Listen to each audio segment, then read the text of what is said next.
अल्हम्दुलिल्लाह, सुभान अल्लाह, अल्लाहुम्मा सल्ली व सल्लिम अला नबीना मोहम्मद। आज की इस वीडियो में हम जानेंगे कि कौन से ऐसे खाने हैं जो हमारे लिए हलाल हैं, तमाम मुसलमानों के लिए हलाल है, और कौन से ऐसे खाने हैं जो हमारे लिए हराम किए गए हैं। और ये जान लीजिए कि इसमें मैं कुछ भी अपनी मर्जी से नहीं बताऊंगी, जो भी बताऊंगी सिर्फ वही जो कि हमारे सब के बनाने वाले रब अल्लाह सुब्हानहू व तआला ने अपने फाइनल रिविलेशन यानी कि कुरान में हमें बताई है। ठीक है, सबसे पहली चीज अल्लाह ने कुरान में एक आयत कही है कि जब अल्लाह पाक पूरे अहकाम बताते हैं कि क्या खाना है, क्या नहीं खाना है, किस तरह पाकी हासिल करनी है, सारी चीजें बताते हैं। उसके बाद अल्लाह कहते हैं कि आज काफिर तुम्हारे दीन से मायूस हो गए, यानी उन्हें ये बात समझ में आ गई कि इनके पास अपना वे ऑफ लाइफ है, इनके पास पूरा जिंदगी गुजारने का एक ढांचा दे दिया गया है और इनके अपने उसूल मौजूद हैं जो कि सीधा रिविलेशन है, आसमान से आई हुई है अल्लाह सुब्हानहू व तआला की तरफ से। तो ये बहुत इंपॉर्टेंट चीज़ है, इसलिए मैंने इसके ऊपर एक स्पेसिफिक वीडियो बनाई है जिसमें मैं आपको वो सारे इन्फॉर्मेशन दूंगी कि इंशाल्लाह आपके डाउट क्लियर हो जाए खाने पीने के मुतल्लिक। सबसे पहली चीज़ अल्लाह सुब्हानहू व तआला ने कुरान में फरमाया है कि आपसे सवाल करती हैं कि उनके लिए क्या हलाल है, क्या परमिसिबल है। आप कह दीजिए कि तमाम पाक चीज़ें तुम्हारे लिए हलाल की गई हैं। जितनी भी पाक चीज़ें हैं वो सारी चीज़ें हलाल हैं सिवाय उनके जिनके नाम लेके बता दिए जाएंगे, अभी मैं मेंशन कर दूंगी उन सब के नाम आपको इंशाअल्लाह ताला। सबसे पहला, मुर्दा जानवर का गोश्त जो खुद से मर गया हो, उसे ना ही ज़बह किया गया हो और ना ही उसका शिकार किया गया हो, यानी जो कि डाई है, एनिमल खुद से मर गया है अपनी मौत, ठीक है, उसके बाद उसे ज़बह भी नहीं किया गया था और ना ही उसका शिकार किया गया था, तो वो क्या हो गया, हमारे लिए हराम हो गया। नंबर दूसरा, खून। नंबर तीसरा, सूअर का गोश्त। नंबर चौथा, और जिसके ज़बह करते वक्त अल्लाह के सिवा किसी और का नाम लिया गया हो, और वो खाना जिस पर अल्लाह के सिवा किसी और का नाम लिया गया हो। ठीक है, वो कोई भी खाना हो, चाहे वो अनाज हो या गोश्त हो, कुछ भी हो, लेकिन अगर किसी खाने पर अल्लाह सुब्हानहू व तआला के अलावा किसी और का नाम ले लिया जाए, हम सब के बनाने वाले मालिक, पैदा करने वाले रब के अलावा किसी और का नाम ले लिया जाए, तो वो खाना हमारे लिए हराम हो जाता है। चाहे उस खाने पर आप किसी बुजुर्ग का नाम ले लें, किसी भी अल्लाह के सिवा किसी भी चीज़, किसी भी शख्स का, किसी भी हस्ती का नाम ले लें, तो वो खाना हमारे लिए क्या हो जाएगा, हराम हो जाएगा। नेक्स्ट अल्लाह कहते हैं, और जो गला घोंट कर या चोट खाकर या ऊंचाई से गिरकर या टक्कर खाकर मरा हो, जो जानवर किसी के सींग मारने से मरा हो और जिसे दरिंदों ने फाड़ खाया हो, सिवाय इसके कि जिसे तुमने जिंदा पाकर ज़बह कर लिया हो, और जो आस्तानों पर ज़बह किया गया हो, यानी जो ऊंचाई से गिरकर मरा हो या टक्कर खाकर किसी दूसरे जानवर के सींग से टक्कर खाकर मरा हो, या फिर किसी दरिंदे ने, किसी ने उससे फाड़ खाया हो, कुछ भी कंडीशन हो, वो आपके लिए क्या हो जाएगा, हराम हो जाएगा। और यहाँ पर है जो आस्तानों पर ज़बह किया गया हो, तो आस्तान किसको कहते हैं, आस्तान हर उस जगह को कहते हैं, यहाँ पे लफ्ज़ नस्ब इस्तेमाल हुआ है ना, तो इसके मतलब हर वो जगह जिस जगह को खास स्पेसिफिक नजरो न्यास के लिए बना दिया जाता है कि ठीक है, यहाँ पे अल्लाह के सिवा किसी और को अल्लाह की जैसी ताकत समझा जाए, जिस बुजुर्ग को भी ये समझा जाए कि ये मेरे लिए कोई नफ़ा या नुकसान कर सकते हैं, या मेरी किस्मत अच्छी या बुरी कर सकते हैं, कोई भी ऐसी शिरकिया चीज़ें जहाँ पर हों, उन सारी जगहों पे कोई भी ऐसी जगह हो और वहाँ पे नजरो नियाज जो किया जाए उसे आस्तान कहते हैं। उन आस्तानों पर यानी जहाँ अल्लाह के सिवा किसी और को भी पुकारा जाए, चाहे वहाँ पे आइडियल्स हों या ना हो, कुछ भी हो, लेकिन उन जगह पे भी जो नजरो नियाज किए जाएंगे और उन बुजुर्ग का नाम या किसी और हस्ती का नाम लिया जाएगा खाने पर, या उस जानवर पर जो ज़बह किया जा रहा है, तो वो खाना हमारे लिए क्या हो जाएगा, हराम हो जाएगा।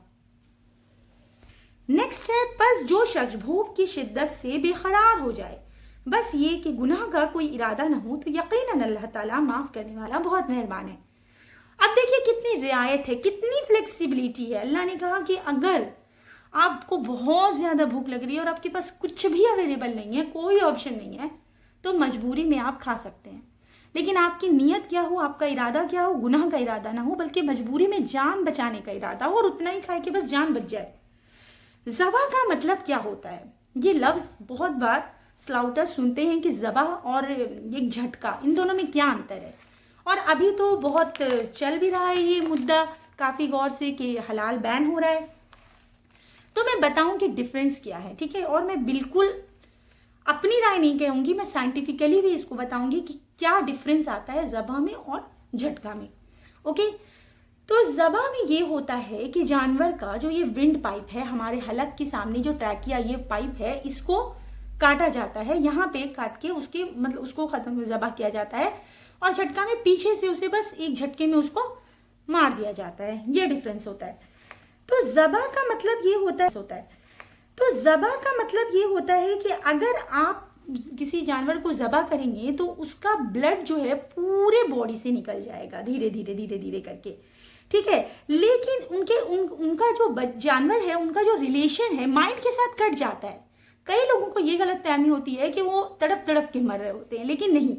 हमारा जो ब्लड वेसल है विंड पाइप के पास, जब वो कटता है तो स्पाइनल कॉर्ड से उसका कनेक्शन खत्म हो जाता है। और कोई भी हमारा जो नर्वस सिस्टम का मेथड है कि कोई भी जो मैसेज है दिमाग को हमारे नर्वस सिस्टम के थ्रू जाता है, तो जब उसका रिलेशन ही खत्म हो जाता है तो कोई भी मैसेज नहीं जा पाता दिमाग को, और उन्हें जानवर को कोई तकलीफ नहीं होती उस सूरत में। और वो जो आपको दिखता है कि वो तड़प रहा है, हालांकि उसकी बॉडी के कॉन्ट्रैक्शन है वो जो दिखाई दे रहे हैं, वो तड़प नहीं रहा होता एक्चुअली में। हालांकि झटका में जानवर की बहुत टाइम के बाद मौत होती है, घंटे 2 घंटे के बाद अक्सर, तो उसमें जानवर बहुत ज़्यादा पेन फील कर सकता है। नंबर दूसरी चीज़ मैं आपको ये बताऊं कि जो बेनिफिट्स ये है जो ज़बह करते हैं उसमें, कि जो गोश्त है उनका मीट है वो बिल्कुल वो हो जाता है क्लियर, ब्लड नहीं होता उसमें, तो वो उसकी जो फ्रेशनेस है वो ज़्यादा टाइम तक कायम रहती है, वो जल्दी ख़राब नहीं होता, और वो हाइजीनिक पर्पज़ से उसमें जर्म्स भी कम ग्रो करते हैं, तो वो हेल्थ के लिए भी अच्छा होता है। अभी मैं यहाँ पर ये आपको नहीं बताऊंगी कि अगर मीट ना ही खाएं, इस पर बहस नहीं कर सकते क्योंकि वीडियो लंबी हो जाएगी। ऑलरेडी मैंने एक वीडियो बनाई है, अगर आपको डाउट है तो आप देख सकते हैं कि मुसलमान बकरीद क्यों मनाते हैं, ईद उल अज़हा क्यों मनाते हैं। उसमें मैंने बताया है कि नॉन वेज का भी इंसान को खाना कितना ज़रूरी है, क्यों ज़रूरी है, ठीक है। शॉर्ट में मैं यहाँ पे एक लाइन तो बता ही देती हूँ कि वर्ल्ड हंगर इतना ज़्यादा है कि अगर नॉन वेज खाना बंद कर दिया जाए तो लोगों जो भूख से सोते हैं, लोग भूखे, उनकी तादाद कई गुना बढ़ जाएगी और ज़्यादा बढ़ जाएगी। वेजिटेबल इतने अवेलेबल नहीं हैं कि इतनी बड़ी वर्ल्ड पॉपुलेशन की भूख को मिटा सके, ठीक है। ये मैंने एक शॉर्ट सा आंसर दे दिया, बट आप डिटेल में उसमें भी सुन सकते हैं चाहे तो। आगे मैं बताती हूँ कि अल्लाह ने कुरान में कहा कि फिर पहले ज़माने में ऐसा भी होता था कि लोग जो थे ना, वो जानवरों के शिकार के लिए अपने शिकारी एनिमल्स पालते थे, जैसे शिकारी कुत्ते या फिर बाज वगैरह, उनको वो ट्रेंड कर देते थे, सिधाए हुए जानवर कहते थे। तो वो जानवर क्या करते थे कि अपने मालिक के लिए, अपने ओनर के लिए किसी शिकार को पकड़ कर रखते थे, खुद नहीं खाते थे, बस उन्हें वो पकड़ के रखते थे अपने मालिक के लिए, और जो उनका ट्रेनर होता था जो उन्हें सधा के रखता था वो उसे खा सकता है। उसकी कुरान में इजाज़त है कि जिस शिकारी जानवरों को तुमने सिधाया हो, जिनको खुदा ने दिए हुए इल्म के बिना पर तुमने शिकार की तालीम दिया करते हो, वो जिस जानवर को तुम्हारे लिए पकड़ रखे उसको भी तुम खा सकते हो, अलबत्ता इस पर अल्लाह का नाम ले लो। यानी कि अगर आपने वो शिकारी जो आपके सधाए हुए जानवर ने भी जो एनिमल पकड़ा है उसके ऊपर भी आपको अल्लाह का नाम लेना ज़रूरी है। तो मैंने आपको शॉर्ट में ये सारी चीज़ें बता दी। और मैं एक बात बता दूं कि किसी को ये गलतफहमी नहीं होनी चाहिए कि मैं ये बताना चाहती हूँ कि आप ये मत करो, किसी और का नाम मत लो खाने पे, तो ये मैं किसी फ़िरका वारियत या किसी अपने बेनिफिट के लिए या मैं किसी ग्रुप की तरफ से ऐसा कुछ बता रही हूँ, बल्कि ये सीधे सीधे कुरान में लिखा है। जी हाँ, और मैं आपको कुरान से बता रही हूँ। मरना सबको है, और अगर बात कहो तो हक कहो, इसलिए मैं हक बात चाहती हूँ, सबके साथ पहुँचा दूँ, क्योंकि ये मेरा मैसेज नहीं है बल्कि ये अल्लाह सुब्हानहू तआला का मैसेज है कि वो खाना जिस पर अल्लाह के सिवा किसी और का नाम लिया गया हो वो हमारे लिए हराम है। उम्मीद करती हूँ कि आपको ये वीडियो पसंद आई होगी। मेरी इस वीडियो को प्लीज़ ज़्यादा से ज़्यादा लोगों तक शेयर कर दीजिए ताकि लोगों तक ये कुरान का मैसेज पहुँच सके कि हमारे लिए क्या हलाल है और क्या हलाल नहीं है। और एक बात बताऊँ कि कुरान में शराब को भी हराम किया गया है, नशा लाने वाली चीज़ें हराम की गई हैं इस्लाम में। ये मोटा मोटी मैंने स्पेशली खाने के बारे में बताया था, तो वो मैंने जो भी मेरे नॉलेज में था वो मैंने आप तक शेयर कर दिया है। इस वीडियो को देखने का बहुत बहुत शुक्रिया। जज़ाकल्लाह खैर।